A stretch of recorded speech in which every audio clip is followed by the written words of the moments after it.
Elena Santé. Cette entreprise est spécialisée, comme son nom l'indique, dans le secteur de la santé. Elle y exerce différents métiers. On va justement vous les présenter dans quelques instants puisque nous sommes ensemble durant 30 minutes. 30 minutes durant lesquelles, évidemment, on va revenir sur l'histoire de cette entreprise familiale, sa singularité, notamment au niveau de la gouvernance. On parlera chiffres puisque les résultats, les bons résultats même de 2025 ont récemment été publiés et puis on parlera de prospective, d'avenir, comment Elena Santé compte se développer dans la prochaine décennie qui nous attend. Alors, pour répondre à toutes ces questions, je suis accompagnée cet après-midi de Damien Billard, qui est le directeur général délégué de Elena Santé. Bonjour Damien. Bonjour Géraldine. Donc, nous sommes ensemble durant 30 minutes et je précise qu'une session de questions-réponses aura lieu. Donc, n'hésitez pas à poser toutes vos questions dans le chat. Damien répondra avec plaisir tout à l'heure. On va donc commencer par parler de cette entreprise familiale. Vous la connaissez bien puisque vous êtes vous avez intégré le groupe il y a une quinzaine d'années maintenant. C'est un acteur global de santé, mais au fond, de quel métier parle-t-on? Alors, Elena Santé, vous l'avez dit, c'est un opérateur global de santé qui soigne et prend soin de personnes fragilisées par le grand âge, par la maladie ou des accidents de la vie. Nous le faisons dans des cliniques de réadaptation, des cliniques psychiatriques, des cliniques de chirurgie, mais également des centres de santé ou des hôpitaux à domicile. Et nous sommes également présents dans le champ des maisons de retraite très médicalisées. C'est donc une entreprise nantaise qui a été fondée en 1990 par Jean-Paul Siret. Et 35 ans plus tard, Elena Santé reste une entreprise familiale. Est-ce que vous pouvez nous raconter justement en quelques mots cette histoire de quoi est-elle née au final? Et puis aussi, qu'est-ce que ça change concrètement dans votre façon de diriger et de prendre des décisions? Alors, l'entreprise est née à Nantes il y a maintenant un peu plus de 30 ans. C'est en fait à l'origine la conjonction de plusieurs éléments. Notre président Jean-Paul Siret, fondateur du groupe, avait en fait été confronté à une cessation d'activité dans un domaine totalement différent, la promotion immobilière. Ah, donc rien à voir avec la santé. Rien à voir avec la santé. Et il avait également à l'époque sa grand-mère préférée, qui était en fin de vie et qu'il évidemment avait à cœur d'accompagner, et il s'était promis de travailler, puisque sa fin de vie a été faite dans des conditions qui n'étaient pas celles qu'il imaginait, qu'il souhaitait. C'était fait une promesse de travailler à améliorer les conditions de prise en soin des personnes âgées et dépendantes. Donc c'est sur cette finalement dynamique que s'est créé le groupe. À l'époque, comme Jean-Paul Siret n'avait pas forcément les capacités du fait du besoin de rebondir, il s'est associé avec 5 familles nantaises. Donc c'est 6 familles à l'origine, aujourd'hui 8 familles, qui finalement coopèrent au développement de l'entreprise. Alors qu'est-ce que ça change aujourd'hui concrètement dans notre quotidien d'être une entreprise familiale? Alors, c'est des choses très très simples. C'est d'avoir une vision de très long terme. Puisque c'est vrai que le premier, je dirais, facteur de succès de l'entreprise, c'est de disposer de temps pour, C'est précieux. qui est très précieux, pour justement prendre nos décisions, pour inscrire aussi ces décisions dans l'horizon long, ce qui nous évite les à-coups et les changements de pied.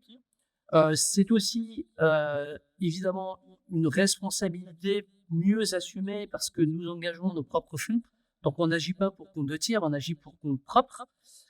Finalement, le meilleur moyen de protéger le patrimoine de nos investisseurs à l'extérieur, c'est d'abord de s'occuper du nôtre.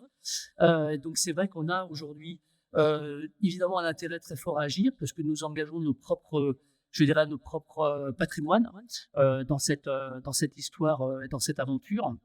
Donc il y a une logique de transmission, une logique de responsabilité. Puis après, je dirais que c'est des choses au quotidien faites autour de valeurs humaines, faites de simplicité et de proximité. J'ai la chance d'avoir rejoint l'équipe dirigeante avec Jean-Paul et Woody, son fils, qui a rejoint l'aventure en 1999. Moi, je l'ai rejoint plus tard, en 2006. J'ai la chance de faire partie d'une équipe dirigeante dans laquelle il y a une vraie logique de coopération, un dialogue constructif et des valeurs qu'on essaie très humblement d'incarner, qui sont faites de proximité et de simplicité. et qu'on a aussi vocation à porter à travers une pratique de management très proche de nos équipes, et évidemment chacune de nos équipes étant le relais pour que au quotidien vivent ces valeurs. Il y a une vraie donc, singularité au niveau de la gouvernance. Ah, c'est très clair, c'est en tout cas comme ça qu'on fait de respect, de collégialité, et en même temps évidemment chacun agit dans son domaine de spécialité, de compétences. Comment fait-on, Damien, pour passer d'un projet entrepreneurial, celui donc de Jean-Paul Siret, vous l'avez expliqué, à aujourd'hui à une ETI près d'1 milliard d'euros de chiffre d'affaires 35 ans plus tard? Quelles sont les grandes étapes qui ont marqué cette entreprise? Alors, il y a eu un certain nombre d'éléments et de dates clés dans l'histoire de l'entreprise. D'abord, ça a été une croissance très régulière. C'est-à-dire que quand moi je l'ai rejoint, à titre d'exemple, en 2006, lors de son introduction en bourse, l'entreprise faisait à peu près une 50aine de millions d'euros de chiffre d'affaires. Elle tangentera le milliard à l'horizon 2027. Donc, ça s'est fait pas à pas. On a toujours été très attaché à maîtriser notre croissance. Donc, on a développé l'entreprise à un rythme à peu près de 10-15% par an, avec globalement 5% de croissance organique, 10% de croissance externe. Donc on s'est beaucoup développé par acquisition. Mais on l'a toujours fait à notre rythme en maîtrisant les conditions de l'intégration. Alors, on est né dans le champ des maisons de retraite. Je le racontais à travers cette histoire de vie de Jean-Paul avec sa grand-mère. Donc on est né dans ce champ des maisons de retraite. D'ailleurs, à l'origine, l'entreprise s'appelait Le Noblage. Ah d'accord, donc elle a changé de nom. Elle a changé de nom, donc c'était pour marquer finalement cette attention auprès des personnes âgées dépendantes. On a ensuite connu un virage sanitaire dans les années 2000-2010, avec un développement assez fort dans le champ de la réadaptation. Donc, pour expliquer simplement, c'est tout ce qui va être prise en soin, notamment après une chirurgie, dans des domaines, des spécialités diverses et variées, donc le locomoteur, la neurologie, la cardiologie, la gériatrie, la neurologie. Donc on s'est développé dans ce champ sanitaire. Et puis après, on a fait un virage domiciliaire au début des années 2010 par la première création d'une antenne d'hospitalisation à domicile autour de Saumur. Qui est une activité, on reviendra dessus, qui se développe aujourd'hui très fortement. Donc voilà, né dans le champ médico-social, et puis après un virage sanitaire qui fait qu'aujourd'hui, on a un portefeuille d'activités relativement diversifié. Et on a également complété cette diversification d'activités par une diversification géographique, puisqu'on est né en France, c'est essentiellement notre activité, 95% de l'activité, mais on est présent en Belgique depuis 2003 et en Pologne plus récemment depuis 2022. Et puis, vous êtes aussi une entreprise à mission, il faut le dire, c'est important. Ça montre différentes étapes de l'entreprise familiale. Alors, c'est vrai que souvent, on nous taxe un petit peu d'avoir pris le virage, je dirais, de la mode, puisqu'on parle beaucoup aujourd'hui de ces sociétés à mission. Donc, nous, on a adopté ce statut-là lors de notre assemblée générale en juin 2023. Pour dire les choses simplement, pour nous, ça a été à la fois une continuité et une transformation. Une continuité parce que dans notre ADN d'entreprise familiale, on est très attaché à construire un développement qui soit durable. Donc, d'être attentif à nos externalités, aux impacts de notre projet d'entreprise sur notre environnement, on y est très sensible. C'est-à-dire l'ancrage dans nos territoires, la contribution à l'emploi, aux enjeux de santé des territoires, cette logique de s'inscrire dans la durée des relations avec nos fournisseurs, nos clients. C'est quelque chose qui est pour nous assez naturel. Oui. En revanche, effectivement, se doter d'une entreprise, du statut d'entreprise à mission, ça veut dire prendre des engagements vis-à-vis des tiers, puisqu'ils sont inscrits dans nos statuts. Donc, ça veut dire qu'ils sont opposables. Ça veut dire que ça met quand même un niveau d'exigence et d'ambition qui est assez fort. Et donc, on l'a décliné autour de 4 engagements de société à mission, qui fait que c'est à la fois, je le disais, une continuité, mais aussi un challenge, puisqu'on s'est mis des objectifs ambitieux autour de ces engagements. Avant de parler d'objectifs et de prospective, j'aimerais d'abord, Damien, qu'on revienne sur les chiffres de 2025. Ils ont récemment été publiés. Vous enregistrez pour une seconde année une croissance à 2 chiffres. Le chiffre d'affaires s'élève à 878 millions, voire un peu plus. Selon vous, quels sont les faits marquants de cette année 2025 qui vient de s'écouler ? Alors, comme je le disais, ça fait à peu près 30 ans qu'on délivre 10% de croissance par an. Donc, c'est en plus qu'on a multiplié la taille de l'entreprise par 20, oui. De 50 millions à presque 1 milliard. Donc cette année 2025 ne déroge pas à la règle. C'est à nouveau une année de croissance. Alors de croissance peut-être un petit peu différente par rapport aux autres exercices. Alors déjà pour dire que toute cette croissance, elle concerne toutes nos activités. Ce n'est pas uniquement qu'un ou deux moteurs. Elle concerne nos 3 grands piliers, c'est-à-dire la réadaptation, les maisons de retraite, et le domicile. J'insiste beaucoup sur le domicile parce que c'est vrai que c'est une activité la plus récente que je citais parmi les 3, celle qu'on a développée à partir de 2010. Elle est aujourd'hui extrêmement dynamique. On a délivré une croissance de 23% en 2025 sur cette activité, sur un certain nombre de territoires. On est très présent sur l'axe ligérien, donc j'évoquais notre naissance de cette activité à Saumur.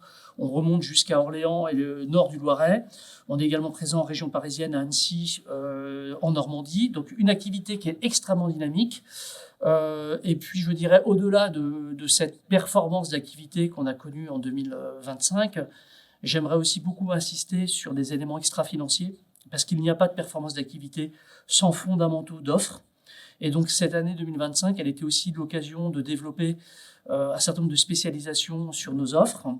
Ça a été aussi l'occasion de franchir avec beaucoup de succès les évaluations externes, les certifications. Parce que vous savez que nous sommes dans des activités très réglementées. Exactement. Et donc on a entre guillemets, des contrôles et des bilans de passage qui sont faits, dans lesquels évidemment on a besoin de démontrer la qualité du service au sens large. Donc on a eu des très bons résultats sur ces certifications. On a également des enquêtes internes de satisfaction salariée qui sont excellentes, qui montrent la qualité du climat social. Et puis je dirais que pour finir, et c'est évidemment un élément pour nous important, sur la trajectoire de décarbonation, on a un bilan carbone et des résultats qui sont extrêmement satisfaisants, notamment sur la consommation énergétique, avec une baisse qui se poursuit de notre trajectoire de consommation d'énergie. Et est-ce que cette dynamique d'activité dont vous venez de parler, Damien, se reflète ou pas dans les résultats? Alors c'est vrai que j'ai beaucoup commenté cette croissance d'activité. Elle se reflète parfaitement dans les résultats, puisqu'on évoquait 10% de croissance du chiffre d'affaires. Si on regarde nos résultats opérationnels, ils croissent de 10,7%, à peu près le même rythme pour le résultat net. Donc ça nous amène à un résultat net de 24 millions d'euros, qui est en croissance en volume par rapport à l'an passé, de presque 4 millions d'euros. Donc on est, je dirais, sur une très belle trajectoire, tant sur l'activité que les résultats. Vous n'êtes pas qu'implanté en France, vous l'avez dit, vous avez parlé de la Belgique, vous avez parlé de la Pologne. Quelle est la stratégie justement de LNA Santé pour l'avenir vers l'international? Alors, on a pris peut-être un petit peu plus tard que les autres acteurs du marché le virage de l'international. On s'est beaucoup consacré à diversifier nos offres et à les rendre plurielles, ce qui, je pense, aujourd'hui rend très fort le groupe. Pour autant, on a la volonté quand même d'essayer d'exporter nos savoir-faire, ce qu'ont fait beaucoup d'opérateurs dans le secteur. La différence peut-être de la santé, c'est que nous, on y va de façon très, je dirais, maîtrisée, dans une logique très entrepreneuriale. Donc, c'est-à-dire que de ne pas vous implanter partout. Finalement, la Pologne, vous pourriez aussi vous installer en Espagne comme d'autres l'ont fait finalement, de s'implanter dans plusieurs pays en même temps. Vous, c'est un pays par pays? Exactement. Alors, on a aujourd'hui 3 géographies, je le citais, France, Belgique et puis Pologne. On a fait toute une étude pour notre implantation en Pologne pour identifier, notamment dans les pays européens, ce qui nous semblait être des facteurs d'attractivité, oui, que ce soit en termes d'offres, de santé, de demande, et puis tout ça en lien avec nos propres offres. Ce choix, effectivement, est un choix entrepreneurial dans lequel il y a un taux d'effort à réaliser. Vous savez, pénétrer aujourd'hui un marché, c'est accepter de faire des pertes pendant 2 ans, 3 ans, ce qui est le cas encore en Pologne. La plateforme polonaise est devenue rentable cette année au niveau des établissements, mais le siège pèse encore très lourd. Voilà, il est dimensionné pour une superficie évidemment plus large que les 2 établissements que nous avons aujourd'hui. Vous êtes implanté en 2024 ? En 2022. En février 2022, nous sommes situés à Cracovie et à Varsovie, 2 cliniques de réadaptation, dont l'une est en extension d'activité et le projet sera livré son extension l'année prochaine. Et donc là, on est vraiment face à un projet entrepreneurial, comme on l'a fait en France.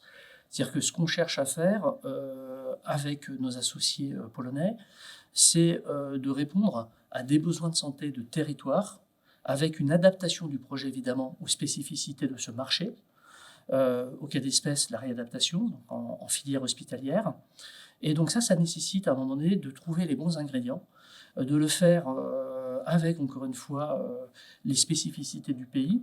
Et donc on accepte pendant 5 ans d'apprendre, de se tromper, et je dirais avec ses échecs aussi, d'arriver à poser un projet qui soit médico-économique, répondant d'abord à des enjeux de santé, dans un modèle d'affaires qui fonctionne. Et ça, je peux vous assurer que c'est beaucoup plus compliqué de se développer dans la santé que de se développer dans des métiers industriels. Vous pouvez construire une usine automobile au Portugal ou au Maroc. Vous avez des processus industriels qui sont relativement standards, que vous pouvez dupliquer. Nous, dans le monde de la santé, il faut savoir qu'il faut vraiment localiser les projets, donc accepter de faire avec les ingrédients du pays. Et puis c'est très réglementaire aussi. Et très réglementaire. Les résultats sont solides, Oui. mais pourtant, Damien, cette dynamique ne se reflète pas dans le cours de bourse. Pourquoi ? Ah, c'est pas gentil là comme question, mais c'est vrai. C'est vrai. C'est vrai, non, mais les chiffres sont là. elle est tout à fait juste, votre question. Alors, je pense qu'il y a des facteurs qui sont exogènes, sans doute quelques facteurs endogènes. Les facteurs exogènes que j'aimerais, je dirais, rappeler, d'abord, c'est celui des scandales dans le monde de la santé, puisque voilà, vous n'êtes pas sans savoir que l'affaire Orpea a quand même fait beaucoup couler d'encre. Oui, oui. Et que si vous regardez notre histoire boursière, on a été introduit à 10 euros le 6 juin 2006, voilà, jour de l'introduction en bourse. On est monté un an après, en 2007, à 22 euros. Le pic du cours de bourse était 68 euros, voilà, il y a à peu près 5 ou 6 ans. Et l'affaire Orpea et son éclatement en janvier 22 a tiré de façon sans discernement tous les opérateurs vers le fond. Donc il y a déjà un contexte sectoriel dont on a été, je ne sais pas si on peut dire une victime collatérale, en tout cas on a été très impacté par ce dossier. Ensuite, on a eu tout un segment du mid-market qui a été très largement délaissé par un certain nombre d'investisseurs qui ont préféré aller sur des plus larges caps, qui ont aussi préféré investir dans des plateformes étrangères, enfin sur des places financières étrangères, notamment les places américaines, qui ont connu des très fortes croissances avec une très forte attractivité. Donc la place parisienne, malheureusement, a été délaissée. Puis après, vous avez eu aussi le choc des taux d'intérêt qui fait qu'un certain nombre d'investisseurs, et peut-être ceux qui nous regardent, ont préféré des supports type obligataire, assurance vie, qui finalement rapportaient des rendements assez attractifs par rapport au risque action. Et donc, on a été un petit peu, je dirais, pris dans cet écosystème. Je pense qu'aujourd'hui, tous ces facteurs que je viens de citer sont en train de se dissiper et qu'en plus, Helena Santé démontre, et nos résultats 25 en sont une nouvelle manifestation, que les fondamentaux sont extrêmement solides et qu'on peut, dans un, je dirais, marché très exigeant, délivrer de la croissance et de la performance. Et donc, je suis aujourd'hui très confiant parce que c'est cet environnement de marché et nos propres, je dirais, fondamentaux nous incitent à sourire. Vous êtes confiant, et d'ailleurs la preuve, votre chiffre, puisque concernant le dividende, en 2025, il était de 85 centimes, et donc et là, il était, en 2025 à 65, il passera à 85 centimes en 2026. Pourquoi cette hausse ? Parce que justement, vous avez confiance en l'avenir ? Alors, il sera au minimum de 85 centimes. On l'arrêtera définitivement. Il sera communiqué lors du chiffre d'affaires du premier trimestre le 7 mai, et sans doute supérieur. Alors, pourquoi ? On l'a déjà dit, c'est le reflet d'abord d'une année qui a été excellente sur le plan de l'activité et des résultats. Donc, quelque part, on redonne à ceux qui nous font confiance par les capitaux qu'ils investissent une part de cette valeur, tout en restant raisonnable, puisque le taux de distribution est de 40% du résultat. C'est aussi pour nous une marque de confiance dans le développement de nos activités demain. On en parlera sur les perspectives du secteur et sur les perspectives de Helena Santé, qui sont très dynamiques dans tous nos métiers. Et puis, j'aurais peut-être dû commencer aussi par ça, nous sommes une entreprise familiale, j'ai beaucoup expliqué oui. Ce qu'il en retournait. Et donc, on a aussi la volonté de maintenir le contrôle et l'indépendance stratégique de l'entreprise.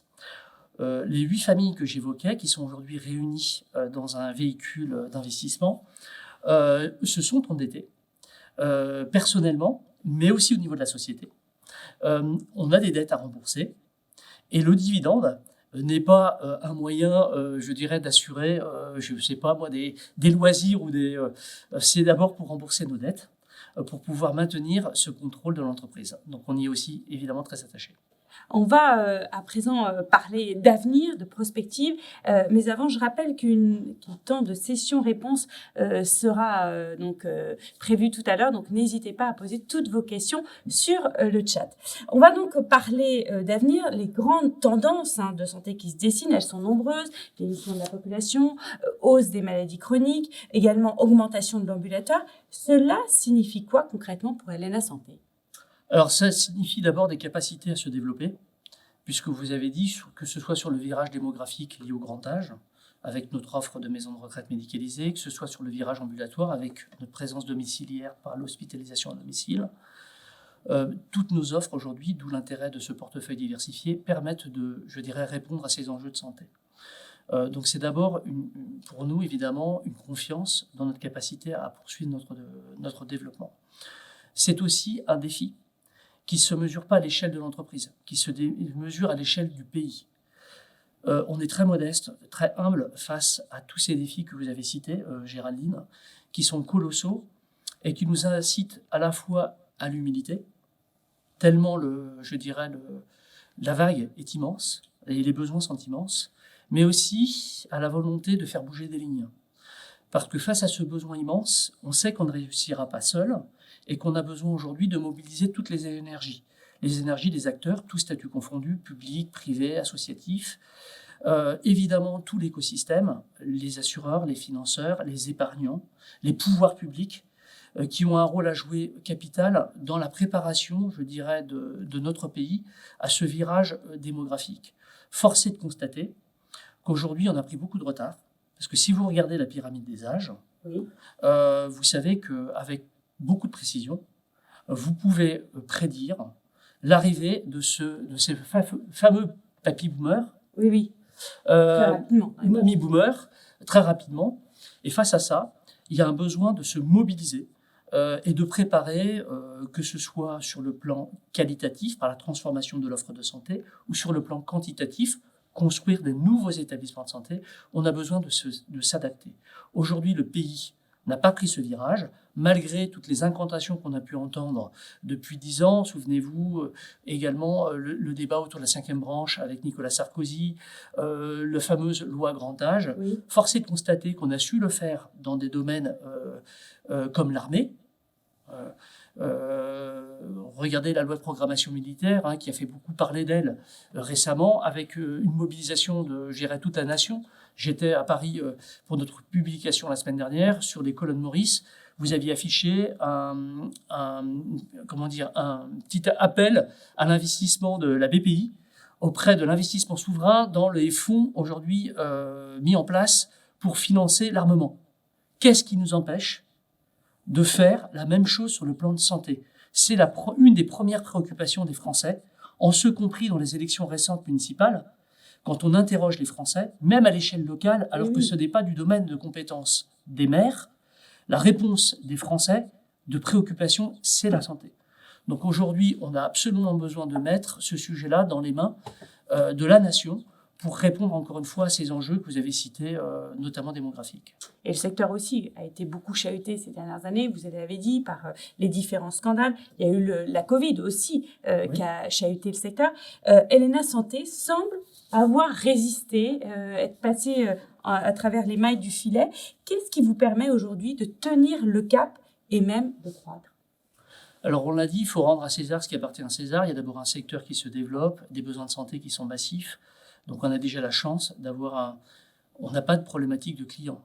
Si vous me demandez dans 5 ans, dans 10 ans, il y a beaucoup de secteurs d'activité qui n'ont pas cette chance. On sait prédire avec beaucoup de précision les besoins. Donc on a déjà la chance d'être présent sur ce type de secteur. Ensuite, je dirais qu'on ne va pas renier notre ADN. On est une entreprise familiale avec ses forces, mais aussi parfois ses limites. On se développe sans doute moins vite que d'autres, mais notre développement est toujours un développement maîtrisé, contrôlé, avec une vision très longue. Donc je dirais que ça, c'est une de nos forces.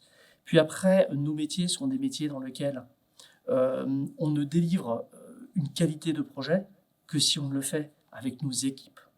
Donc, notre premier facteur de succès, ce sont nos professionnels de santé. Et donc, la manière dont on recrute, la culture managériale qui nous relie, ce sont des dimensions qui sont pour nous essentielles, qu'on essaie très modestement de faire vivre. Et donc, je dirais qu'un de nos facteurs clés de succès, c'est bien ce corps social qu'on essaie de cultiver. Et quels seraient les prochains défis à relever, Damien Billard? Les défis, je l'ai dit, c'est le défi d'abord du pays face aux besoins de santé.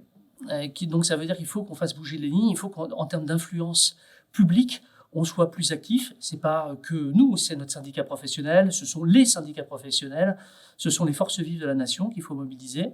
Puis après, à notre échelle, qu'est-ce qu'il faut qu'on maîtrise pour finalement réussir ce développement? C'est d'abord recruter, parce que évidemment le secteur fait face à un défi majeur d'attractivité. Ces métiers ne sont pas toujours reconnus à leur juste place, pas toujours valorisés, à la fois sur le plan de la reconnaissance, pas que financière, hein, évidemment aussi sur la manière de les valoriser, sur le plan pécunier. Donc ce sont des métiers à forte exigence, à forte pénibilité, pas toujours reconnus sur le plan de l'accompagnement salarial. Donc évidemment, il y a tout cet enjeu-là du recrutement qui nous paraît essentiel. Puis après, cette capacité à exécuter la croissance de façon maîtrisée, donc sur le plan métier, donc bien faire notre métier, et puis évidemment bien maîtriser nos finances, parce que ce sont des métiers qui sont très capitalistiques. On va passer maintenant à la session de questions. Donc, plusieurs questions sont remontées, notamment, on vous demande, Damien Billard, de clarifier la répartition de vos activités et leur financement.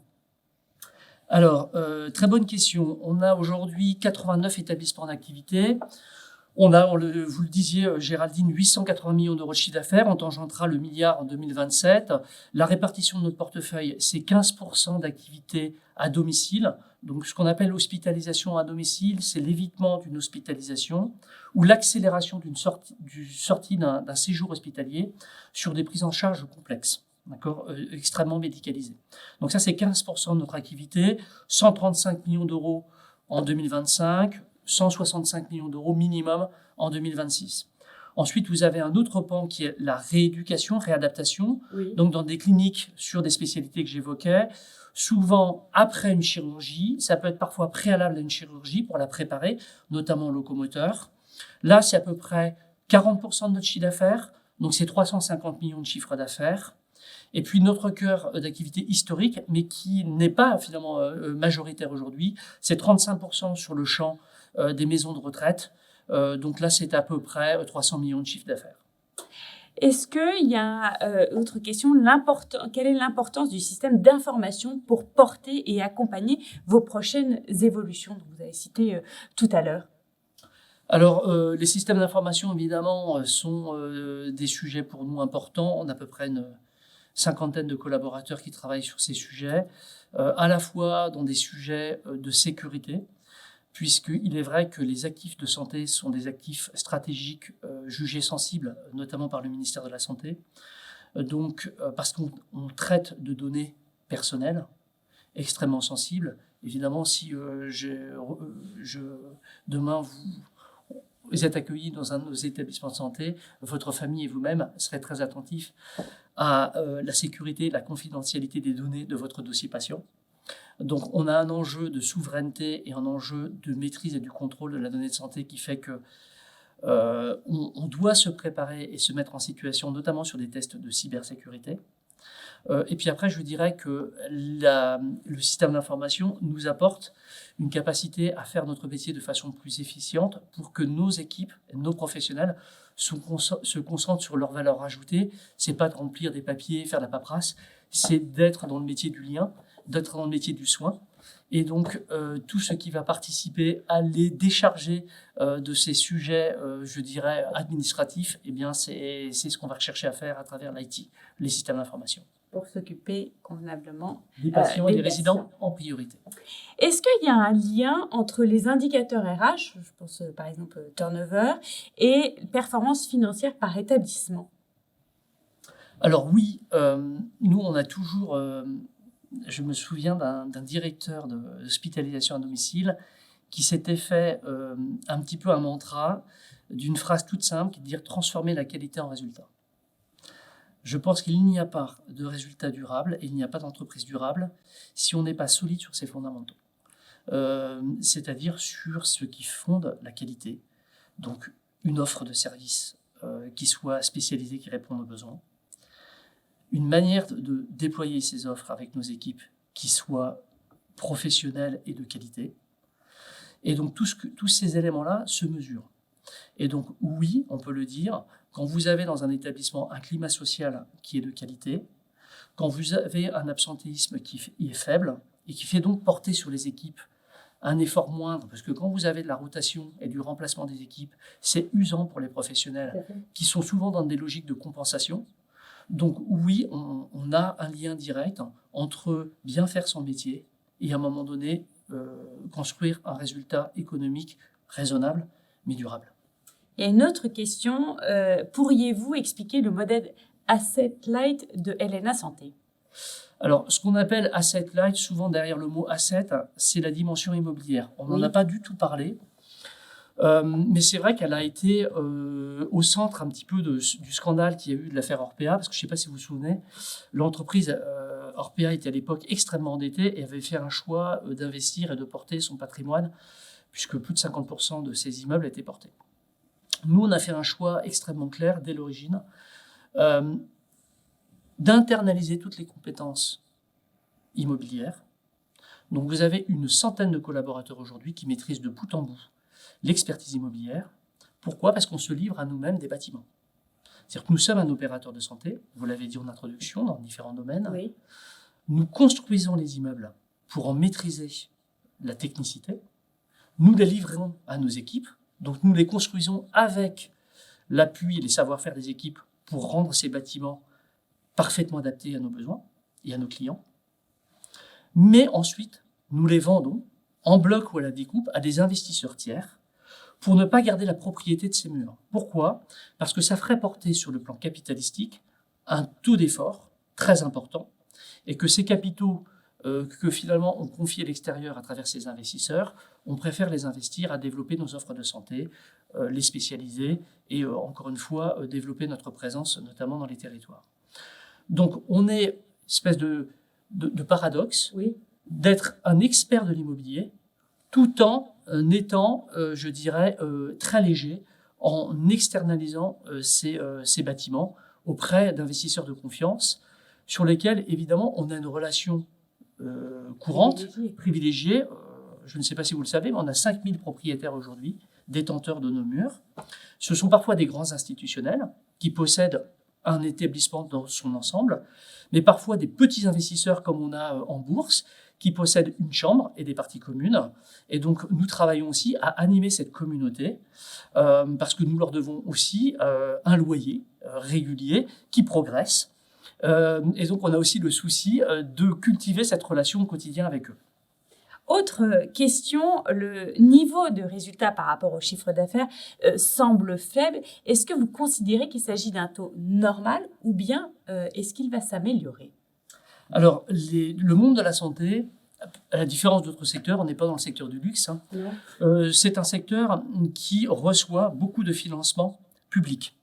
Dans votre question tout à l'heure, je n'y ai pas répondu, je me permets juste un petit retour arrière. Vous évoquiez ces métiers réglementés et la structure des financements.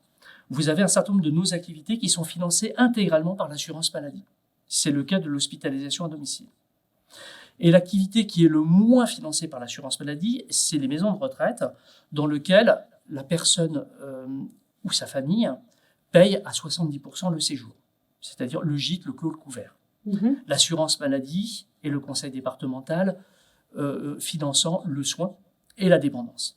Donc nos métiers sont financés pour une partie, maison de retraite, ou pour l'intégralité, l'hospitalisation à domicile, par la puissance publique. Ça veut dire qu'on a la contrainte de gérer des deniers publics, qui sont d'ailleurs au demeurant nos cotisations sociales. C'est-à-dire que sur notre feuille de paye, nos cotisations sociales, c'est le financement du système de santé. Donc forcément, à partir du moment où on gère des fonds publics, on se doit d'être frugal, sobre et efficient dans l'utilisation de ces fonds. Donc il ne me choque pas évidemment qu'on ait des comptes à rendre et que les bénéfices qui soient faits sur ces activités soient faits avec des niveaux de résultats qui soient raisonnables. Mais qui dit raisonnable ne dit pas nul, parce que je ne connais pas une entreprise qui peut développer un projet, qui peut rendre un service en ce compris une mission d'intérêt public, si elle n'est pas viable. Donc oui, on a l'exigence de maîtriser les deniers publics et de le faire en toute transparence, avec efficience et avec responsabilité, mais on doit dire aussi à nos autorités publiques qu'il est normal de faire du résultat si on veut encore une fois pouvoir continuer à développer un projet qui soit sain, durable et encore une fois efficient pour la puissance publique.